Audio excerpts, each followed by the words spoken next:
Hello, hello, everyone, and welcome to today's episode of Healthy Living Happy Midlife. I am very excited today to introduce you, actually reintroduce you to Rebecca Russell, who is a metabolism and lifestyle coach. She is also an author and certified essential oil specialist. Becky has spent over 30 years embracing a holistic lifestyle to defy a predicted diagnosis of type 2 diabetes.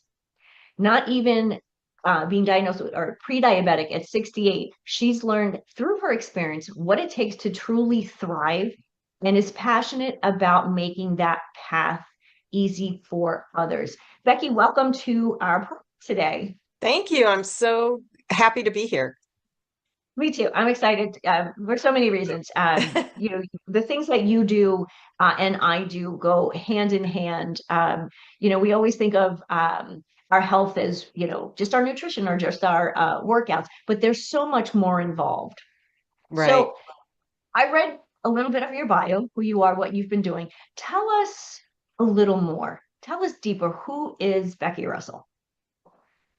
Well, she is someone who is very tenacious and loyal and adventurous. And just if you know about Clifton Strengths, that sort of lets you know exactly where you fall. And my number one strength, which I'd been dismissing as a quirk until I took the test, is connectedness. So for me, deep connection is so important. And I just threw it off as I'm from a small town. That's what you do.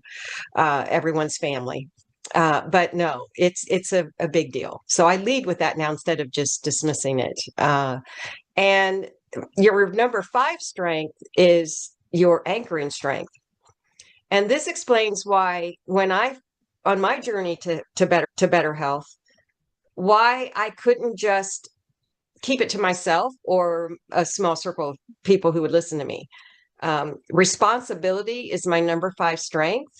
So that explained why I had to start a business at 58 instead of just going my own way.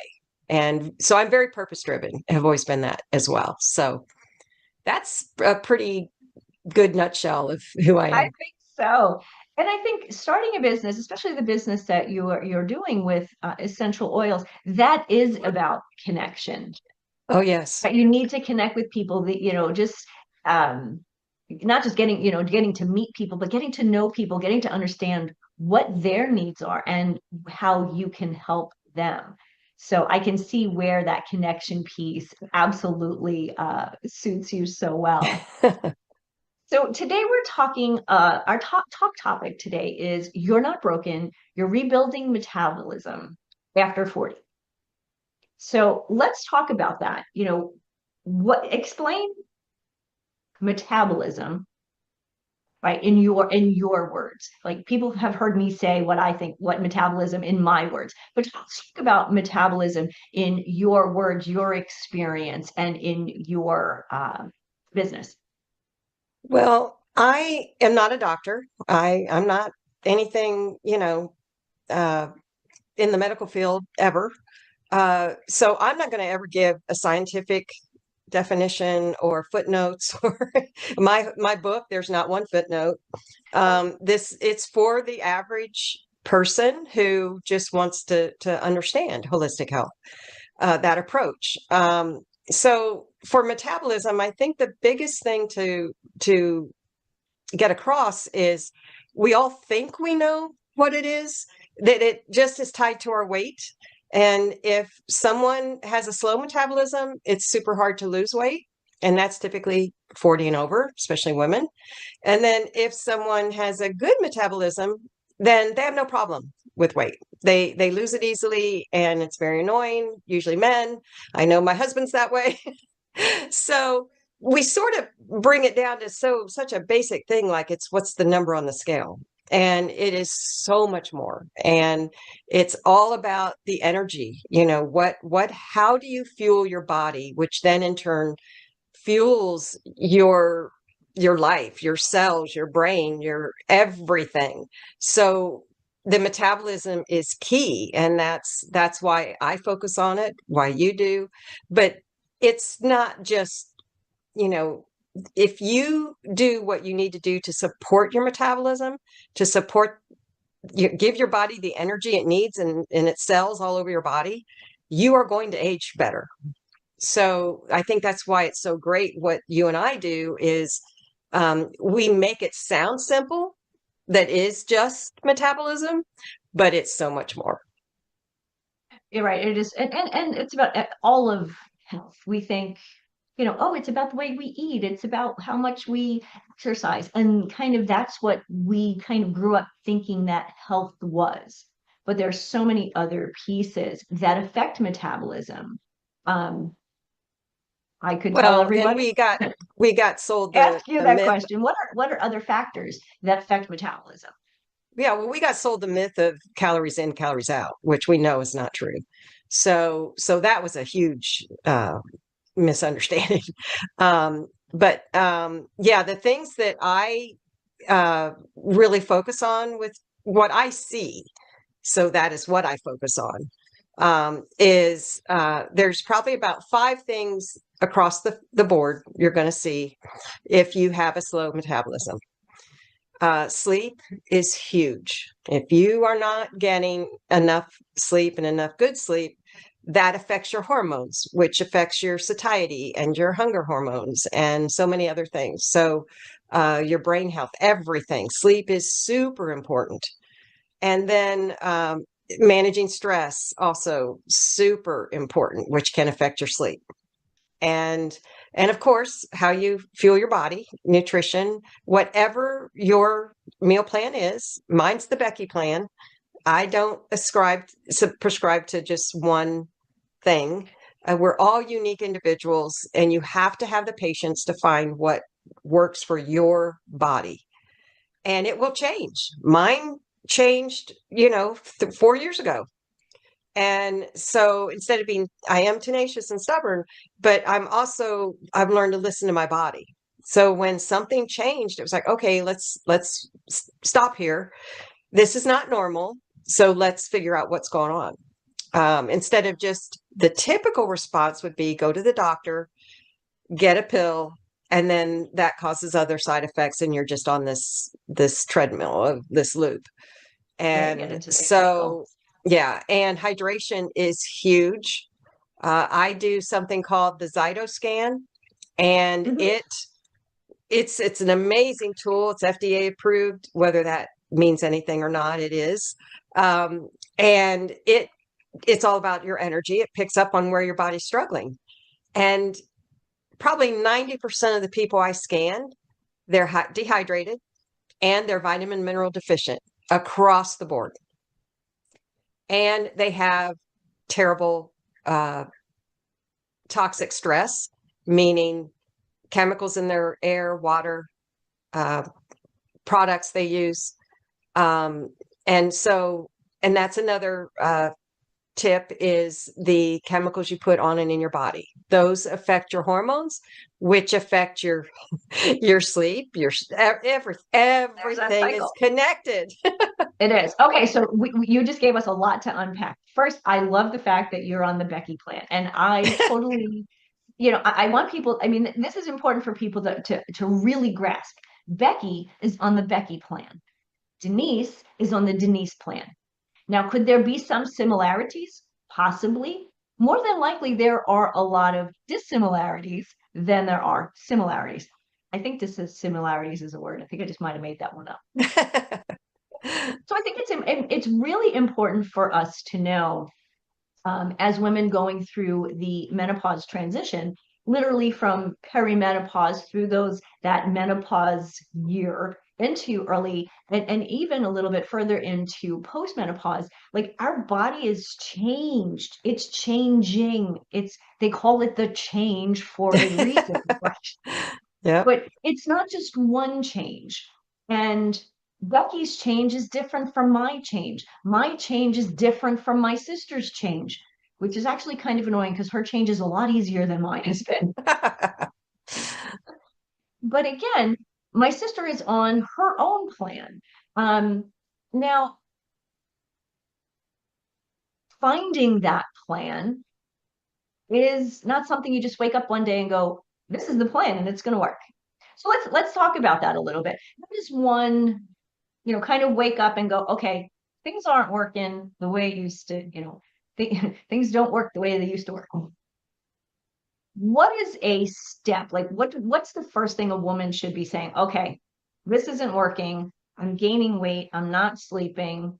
What's the first thing that she needs to address or think about? Well, we know the definition of insanity, right? Doing the same thing over and over and expecting different results. So if we've been taking the traditional path toward health and it hasn't given us the results we want, then we need to understand that if we keep going back to that traditional medical system, and I'm not saying we don't need doctors, we absolutely do, but they're into the treatment of disease, not prevention, not being proactive, and they only treat symptoms, which can cause another whole cascade of issues.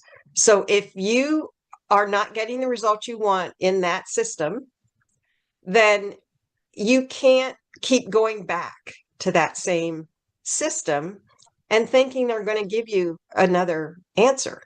So I sometimes tell people, if you had a car mechanic that was in your family went to them for generations, they're good people, they know what they're doing, they're honest, and you've taken your cars there your whole life, and then you get a diesel truck and you go there and they're like, I'm sorry, we don't do diesel.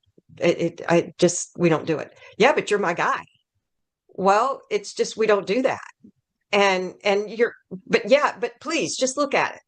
And they, out of a favor, they may do it, but that's not their area of expertise. And finally, after more money and time, they're like, sorry, I've done what I know. I can't help you. And so why would you keep going back to that person who is not trained to give you what you need? So I love that analogy you just gave us. yeah, I I do. just see that happen over and over. They're so frustrated with their doctor. It's like, it's not the doctor's fault. Right. They're doing what they know. Yes, And absolutely. but here's where people get stuck. And I sympathize because a lot of times the doctors that are outside of that, the natural practitioners, the holistic people, integrative medicine, and there you have to be careful too, because a lot of doctors with DO after their name are no more DO than anyone. They just have that certificate. They don't practice it. So you need to have word of mouth referrals. Don't just look at the letters behind their names either. Well-meaning, but they are not holistic. And so you have to budget it just like you would a new car or a vacation. You can't, if this is a priority, like for me, it was because of my genes. If I truly believe if I had not gone down this alternative route, I would be a type 2 diabetic and have all the health issues that go with it. High blood pressure, Let's really dive into that actually. So the question is, so you got into this line of understanding work education because of your own health issues. So let's actually backtrack and tell people, because you have all of this knowledge and experience, but what led to that need for well, that piece of education that you needed for you? yeah, most of us know if we're not diabetic, we know someone who is. And Mhm. in my family, my mom and two aunts were diagnosed in their 40s, type 2. And the other aunt had lupus, which is another autoimmune disease. Now, to be fair, two of the three smoked, sedentary, and all three had weight issues, food addictions. Um, so when I grew up, all I saw was sickness and obesity. And, it was very stressful. It was a very helpless feeling watching them be so sick. And the one aunt died at 60, my mom at 69, the other aunt, the one with lupus, I think 70 something. And then at 67, I'm 68 now. I was the matriarch of the family. The last aunt died. And I think the reason she lived longer was she never smoked.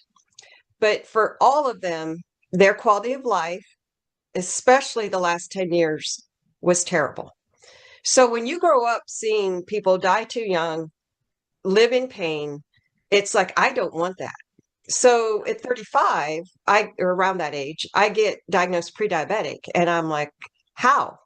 I never had a weight issue. I was always very active. Now I didn't understand nutrition. I own that.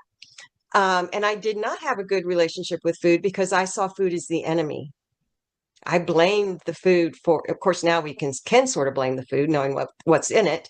But, I blamed food. So it was like I went too far the other way of I don't care. I eat enough to live, but I don't care.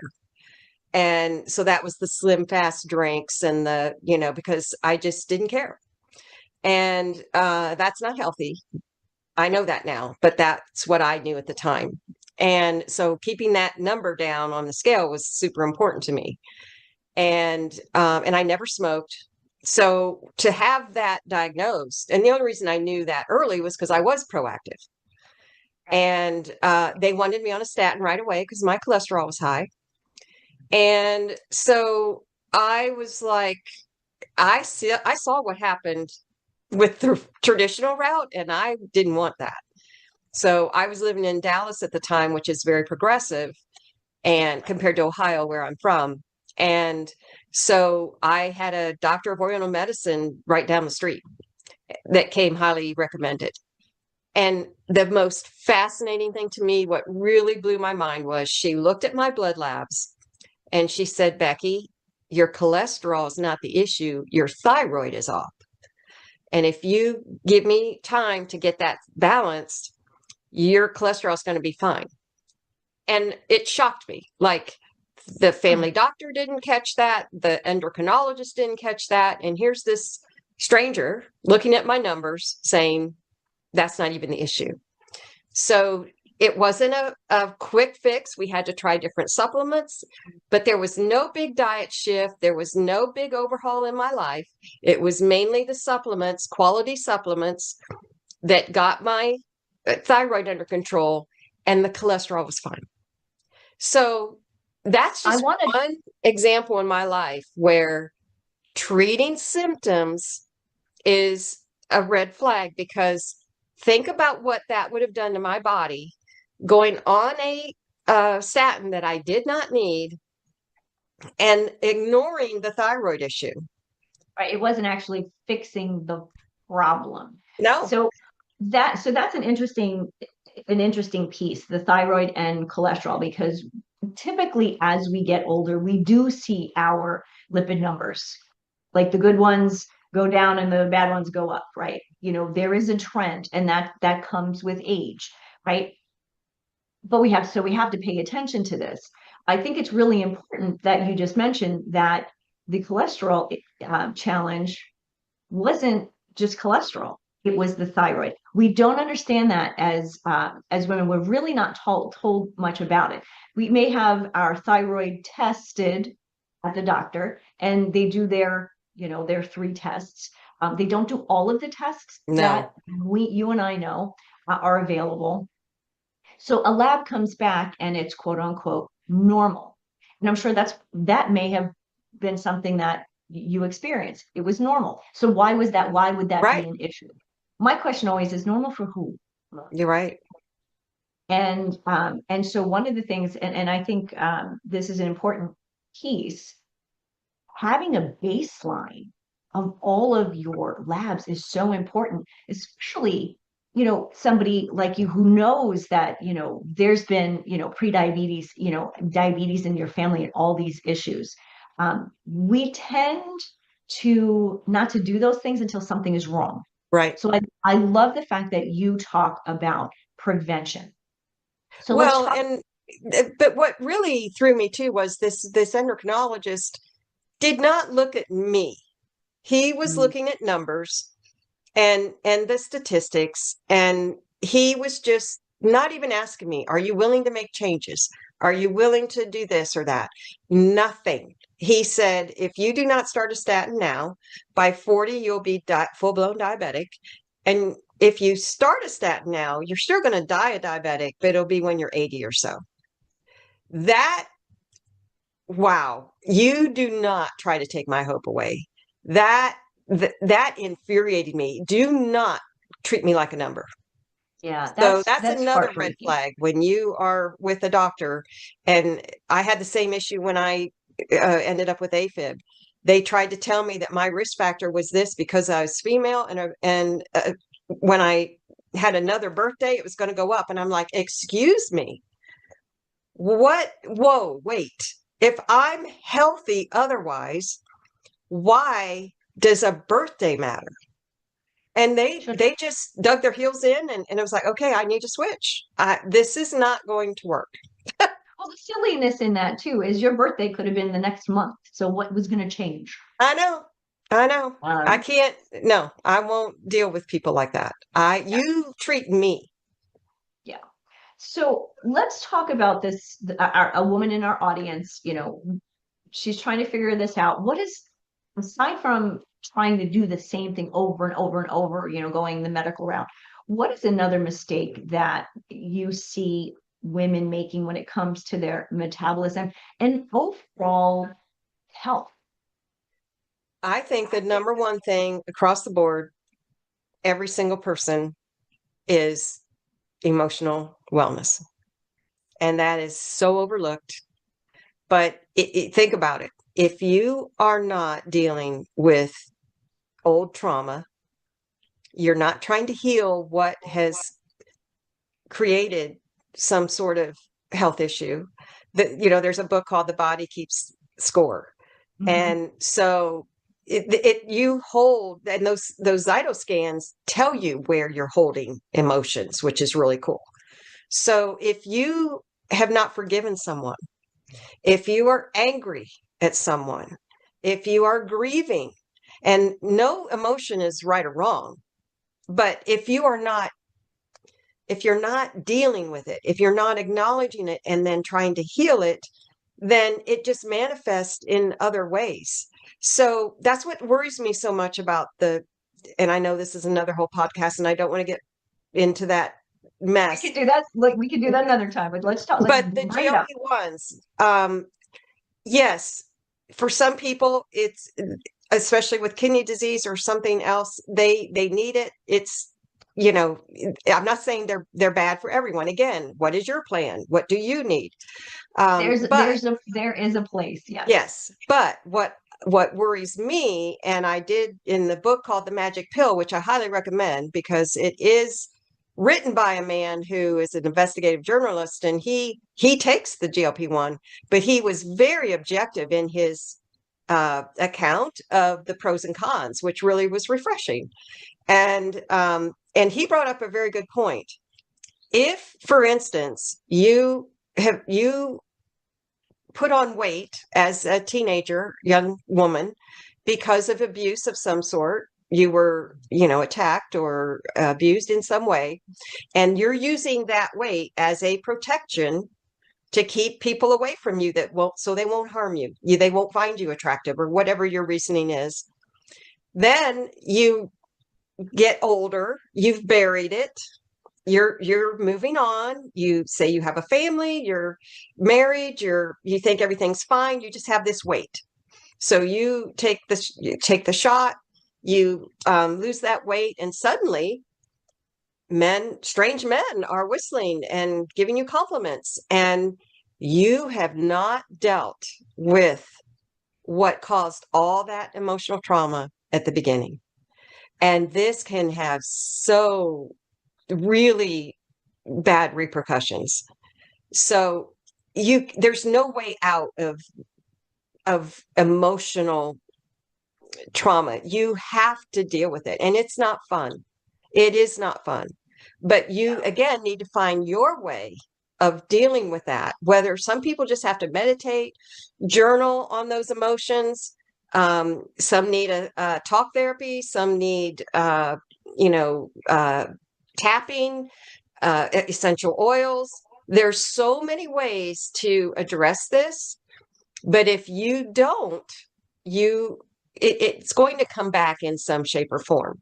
So that was something that every person you talk to, if they're stuck, health, business, whatever it is, it typically, if you keep asking why, it will come back to self-worth. And That's a if good point. you are not dealing with that, why do you not feel worthy of love or health or happiness? If you don't deal with that, Yeah. it's going to sabotage everything you do. Yes. And with emotion, so it leads to stress, but it's not exactly stress, right? So I want to let's make this clear that this, emotional trauma is real. We know Oh, this, yes. right? And that obviously creates stress in life, right? Especially if you're not, well, even if you're dealing with it, that's stressful. If you're not dealing with it, it's stressful. So you have Yeah. this emotional challenge, and then it's increasing your stress level, which of course we know increases our cortisol, which Yeah. messes up with our sleep, which messes up with our metabolism. So it's important, thing that we're talking about. There's so many pieces to what a healthy body, mind, spirit, all of these things. So to be a healthy human, all of these things that we've talked about are essential for us to understand and manage. So how do essential oils help people manage this kind of trauma? How does it help people manage stress? And I know the answers to these questions because I have my essential oils right here. I have three of them right here. But I think it's really important because sometimes people go, "Oh, that's kind of woo-woo. That's kind of like whatever." Right. But let's talk about the essential oil in itself. Like, what does it do? Where does it come from? What is the research behind it to explain to people who, that there's real basis to this. Yeah. Well, again, you're not going to get a scientific thing from me, but That's fine. I will say, um, the power of smell, it is the most powerful, one of the most powerful senses. And so what other thing can make you, when you smell uh turkey cooking in the oven, are you not immediately transported to a Thanksgiving memory? Where, good or bad, some Thanksgivings are horrible for people and it's traumatic. Other people are like, oh, I just love Thanksgiving. It's when everyone's together and it's all this amazing food, and it's just my favorite holiday. And then, or at the beach, that smell, oh my gosh, it's a one of a kind smell. So the power of this, what makes scent so powerful is when you breathe in, it goes through to the limbic system, which is then tying that smell to an emotion, a memory, and there it stays there. So the reason the essential oils are so powerful with emotional healing is, say, self-worth, which almost everyone deals with in some shape or form, is part of the issue. Why you can't stick to your goals, say you're going to go to the gym or you're going to walk every day. You don't feel worthy of being healthy. Then every oil has an emotional component to it, which a lot of people don't know. Even a lot of people that have used oils forever, they don't know about the emotional component. And there's a book called Essential Emotions that can explain all this in much better detail. And it's beautifully written. I mean, beautifully written. I can't tell you how much that, when I read passages from there, my heart is just so happy. But bergamot is the oil of self-acceptance. So say you're not you're stuck and in your business and you can't figure out what's going on. You've read all the books, you've talked to all the people, and you start diffusing the bergamot, the oil of self-acceptance, and wild orange, the oil of abundance. And you meditate, you journal, you have that going while you're working in the diffuser. You're associating that smell with that intention. So same thing with your weight, or grapefruit is all about the oil. I can't remember the specific term, but it's all about body image, self-acceptance with the body image. So grapefruit would be a great one if you're battling with loving yourself as you are. And green mandarin is the oil of pure potential. Doesn't that sound like, I mean, that sounds great. So you combine those oils and you make a roller and you put them on, wear them like perfume. Every time you're affirmations, you're saying your affirmations, you're journaling. It is work. It is. You can't get around it. You have to put some time and thought into healing these old stories you're telling yourself, because they're not true. They're stories that you can rewrite. So the oils are just a tool to give you that little boost to help you move forward. Now, I just want to touch on this real quick before we talk about the book.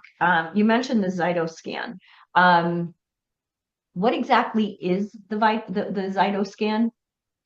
Well, a lot of people compare it to sort of a similar way a lie detector works.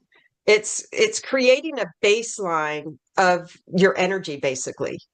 And each person's is different. All the numbers are going to be different for each person. And you just put your hand on a little cradle that's attached to my computer. And then it's scanning your body for where is your body struggling, whether it's an organ, whether it's your teeth, whether it's your spine. There's all these reports it will give you. And it will show, if hydration is an issue, if sleep is an issue, and then why. Now, it does not diagnose. It is not diagnostic, but it just pinpoints where to focus. And it's so incredible. And it actually picks up on your emotional blockages as well. So Because that's you will energy too. find grief. Like the other day, I scanned someone and grief was in the heart. And she goes, well, that's no surprise. I've lost 3 people, in the past 6 months. And so she's reeling. And that doesn't mean it's a red flag. It just means, okay, you're carrying that there. Let's talk about how to sort of let it go, how to ease that, not deny it, not call it good or bad or shame it or anything. Just how do we release it? And so we talk about, journaling, meditating, praying, whatever is your preferred way to do that. I love it. I love it. So let's go talk the last few minutes about this beautiful book. I hope that's not backwards for everybody else, because it seems backwards No, for it's me. shown right. It's The Art of Aging Well. And look at this beautiful mosaic here. It's just such a beautiful cover. What I love about this is the mosaic actually continues through the book, and I'll let you, Becky, explain that. So tell us about a little bit about the book, why you wrote it, and who you hope to impact with it. Well, it's a wellness mosaic. And the reason I wanted to make, even though wellness can feel like a heavy subject, I wanted it to be fun as possible. I wanted there to be a lighter element to it. And it doesn't need it. Yes, it can be complicated, but it really isn't. It's very basic. And it's just, there's so much information And it's sometimes hard to just keep it very basic all the way through. And so my goal was have a call to action at the end of every part.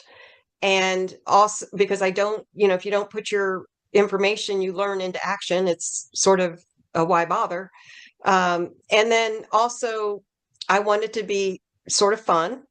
And you can color in the mosaic on the journal pages. And a local artist and graphic design artist helped me with the design the cover, which was so fun as well. And so this book is not for someone who is looking, like I said, for footnotes or the big deep science behind it. This is for the average person who I know a little bit, but not how to move forward, or I'm sick and tired of being sick and tired, but I don't know what to do. They can't afford a health coach or some sort of big program, which I challenge you. If you're the type of person, if you know yourself and you need that accountability and that one-on-one, budget for it, because people like you, Denise, are just godsends for people who it's still too overwhelming. The book I wrote, they can't break it down. And so it's, to me, it's the book I wished I'd had 30 years ago, because I am a learner and I can take my time and just, okay, I'm going to focus on this right now. And so I can do it one piece at a time. And that's what I stress throughout the book. There's no one size fits all. And you don't want to take on too many things at once, because that's a way to sabotage your efforts. So just go slow and steady. And the other thing that was super important to me, and what a lot of people say is one of their favorite parts, at the end of the chapters, I have a resource section. So if you want to deep dive into emotional wellness therapies, I list the different ones. If you want, the different books, the different podcasts, if you want to know more about gut health, which is a huge topic, there's a lot of books, podcasts, etc. So it's not that I don't want to help those who are farther along. It's just, I feel those people are already learners. They've probably already accessed a lot of those resources. But for people who really want to understand it, but they don't know where to start, then I've set it up into different parts, and you can go to the piece but it still helps to talk to someone. Yeah, that's the piece that I think is really special about the book is, yes, someone can read it from, beginning to end and kind of work sequentially that way. But they could also jump to a section that really resonates and maybe the challenge that they're working on. I love that you have all of the resources there. I actually didn't know that a friend of ours, Violet, had written a book. I had no idea. So that was, something, I knew I learned, support her, support myself and my clients. The thing that, of course, that's unique about this is you talk about the essential oils in each section. How fun was that, connecting all of the amazing essential oils? I mean, how many of them are there? I mean, I have a whole piece, but it seems like there's always more. Oh, yeah. Yeah. I think, a lot of people are like, well, what's the big deal with the oils? Because and honestly, you can be healthy without them. You can. I did not find the oils until 10 years ago, and I was already pretty healthy, but they up-leveled my health. Yes. And I think the piece I was missing up until then was the whole limiting the toxins you put on and in your body. I limited them to, like, maybe I didn't use bleach, or I didn't, I swapped out a few products, but not my skincare, not my, the bigger things. And when I found doTERRA, who I love their culture, their mission to, bring industry to the poorest places all over the world. I just feel like when I'm buying their products, I'm helping a farmer feed his family. That makes me feel good. But they're vigorous third-party testing, so the sourcing is great. So to have a company I believe in and understand the sourcing is good, then I can release all the decision fatigue of, should I get this supplement here or this, face wash here? Read all the labels, do all that. If it's doTERRA, I know it's a clean product. So, slowly swapping out my old skincare, body care, lotions, deodorants, all those things, cleaning, all of that, the plug-ins, the room sprays, things we didn't Yeah, those are know. horrible. Yeah, We we didn't didn't know. know. And so, and they have to be easy or I don't do it. So I'm not this big DIY person. So if you think that's an issue, it does not have to be. So I think that was the biggest, it helped me up level. So if you want to do it a different way, to limit your chemicals a different way, and you don't mind checking an app for every product you buy, and you don't mind getting stuff from 5 or 10 different companies and all those things, if you don't mind, cleaners, I hate vinegar, the smell. I'm not doing that.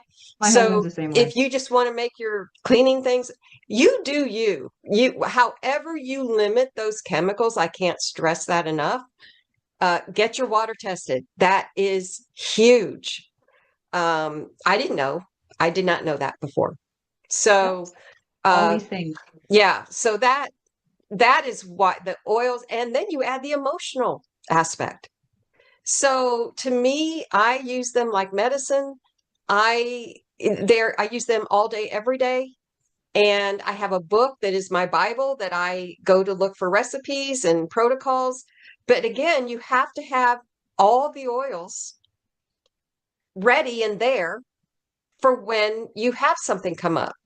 So if you're trying to get over a cold and you don't have your breathe oil and your other things that you take with naturally, what are you going to do?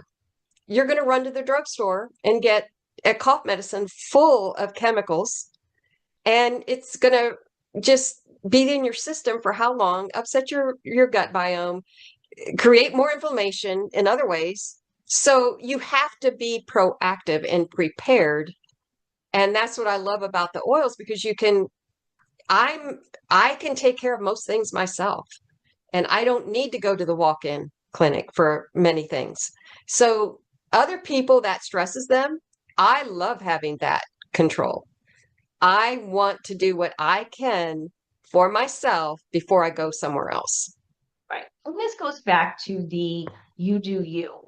Yes. The oils give us a great tool, right? We're always looking, people are always looking for shortcuts. This is something that you can have at your fingertips. Now, obviously, someone's just looking, there's a handful of oils that they should start with. Let's just talk about that, and then we'll talk about your free gift for our guests. Yeah, well, we talked about stress, we talked about sleep, and digestive issues are huge as well. So peppermint, lemon, and lavender are the most well-known popular oils. So peppermint is awesome for any kind of digestive issue, for any kind of head or neck tension. It's great for cooling down the body. So hot flashes. Hot flashes. Yeah. And lemon is an amazing natural detox. So put a drop in your clean water. And don't overdo it, though. I had one sweet lady. She loved her Pal's Tea, which is a Southern fast food place. And she loved wild orange. So she was putting that in her tea. And she said, Becky, there's something wrong with this wild orange. And I said, what do you mean? She goes, it's really causing me some issues. And she says, it's not supposed to be a diuretic, is it? And I go, no. And I go, how many drops are you using? And she said 5. And I was like, I one drop per 8 ounces. And I know I told you that. And she goes, I know, but it just tastes so good. Gotta So reel her in a little bit. back her down. They're powerful. They're natural, but they're powerful. So you do have to understand, talk to someone like me or do your research, but you have to respect them because they are powerful. So and then Absolutely. so lemon that's what I did. I added lemon to my water to get over my Diet Coke habit that I had years ago because plain water just wasn't going to do it. Yeah. Lemon in my A lot of water people say that. tasted amazing. I love it. Now I'm into lime for some reason. That really appeals to me. Taste change. Yeah, and then lavender, of course, it's called the Swiss Army knife of oils. It's great for skin. It's great for calming. It's great for sleep. So now for me, it only takes the edge off. I have this incredible creative brain. It's not enough. I have to add other oils, but it is in there. But it's very calming. So calming to the skin, calming to the brain, the body. So those are the beginner trio for I most love it. people. Okay. And we will make sure that there are links in the show notes so people can connect with you because I recommend anybody who's interested in learning more about essential oils, you really do need to speak with Becky. It's not something to kind of go alone. There's a lot of No. garbage out in this, on shelves in stores. So please make sure you connect with Becky. Before we go, though, Becky, I know you have a free gift for our guests. I'd like for you to share that, please. Yeah, I have a guide that's the ultimate guide to boost metabolism, 5 day in 5 days. So if that's something now that may be redundant for your people, but the other thing, and I just thought of this, is I have a little worksheet that if they're interested in creating a blend of oils around their word for the year. So say your word for the year is flow. Say impact. Oh, impact. Okay. Yeah. So if you have a word that you are using to guide you throughout the year, which I think is a great idea, then if you can come up with based on that book or Googling, however you figure it out, or talk to me, which oils are going to support that word. So when I had the word flow for the year, cypress is the oil of motion and flow. And of course, abundance, wild orange. And then hinoki, which is an oil a lot of people have not heard of. It's not one of the more common ones. It's the oil of natural harmony. So I wanted to be calm during my search for the flow. So this sort of walks you through how to create that blend. So I I can think give that's you either fabulous. one. I like that. I like the idea of the blend, but also, isn't there a downloadable journal to go with the book? Absolutely. Yes. Yep. So So I, you have so there three we go. I choices. absolutely. So we've given our audience here choices of the gift. You could pick all three of them, everyone, because the Yep. links will be there. But I do think, for those of you who are listening, who are really starting to kind of wonder, okay, I kind of know what I'm doing with my health, but I need a little bit of guidance. Start with the book, The Art of Aging Well. The subtitle is Hope and Health Beyond Your Genetics. I think that's really an important piece because we all think that our genetics plays the biggest role, and it does not. It does play a role, but it's not as big as you think. So, Becky, thank you so much for being with us today and teaching us so much about metabolism and stress and anxiety and emotional challenges and how essential oils can help manage all of those things. Well, thank you. I'm so humbled to be on, and I appreciate you and all that you do to help people as well. Thank you so much. And to our listeners, thank you so much for joining us for another episode. We are here every Wednesday, 12 p.m. Pacific time. We go live, or we get published. If something here resonated with you, please make sure you subscribe. And if it's something that you have a friend or family member who needs to hear this message, please share it with them. Until next time, until next week, everyone, I leave you with this: healthy living, happy midlife. Have a great day, everyone. Thank you for joining me for another episode of Healthy Living, Happy Midlife. My hope is that today's conversation left you inspired, encouraged, and ready to take the next step toward creating a vibrant, fulfilling life that you deserve. Remember, you don't have to settle for fatigue, brain fog, or frustration. Midlife is not the end of your story. It's the doorway to your next best chapter. And I'm here to help you walk through it with energy, with confidence, and with joy. So if you're ready to take this journey further, I invite you to schedule a free strategy call with me. The link is in the show notes. And together we'll design a plan that works for you at this time in your life, for your body. So be sure to subscribe, rate, and review the show on your favorite podcast platform. Catch the video version on YouTube so you never miss another episode. Share it with a friend who needs to hear that midlife can truly be the most powerful season of her life. Until next time, I'm Denise Stegall, reminding you that healthy living, happy midlife is just possible. It's yours for the